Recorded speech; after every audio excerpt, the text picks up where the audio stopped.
Hurricane Melissa, now a Category 5 hurricane headed toward the Caribbean. ABC's Ika Jachi has the latest from Kingston. Hurricane Melissa closing in on Jamaica. A storm forecasters warn could be catastrophic. Heavy rain already lashing the island. Up to 40 inches expected in some areas, which could trigger landslides. The coast is bracing for a storm surge of up to 13 feet. These rocks were brought in from another part of Jamaica to stop the Caribbean Sea from blocking out the only road that leads to the airport. Now, the concern is now, as Melissa rolls its way in, these waves will get too tall for these rocks washing out that only road. Melissa, on track for a direct hit, could become the most powerful hurricane on record in Jamaica. You're asked to evacuate now!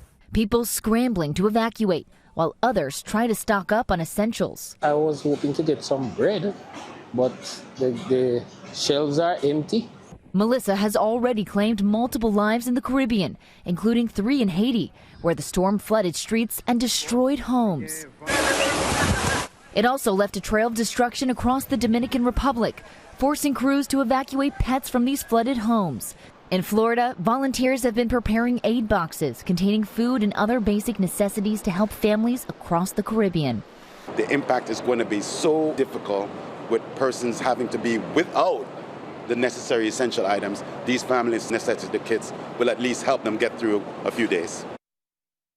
Hurricane Melissa is expected to make landfall in Jamaica early tomorrow before heading towards Cuba. Sophie Flay, ABC News, New York.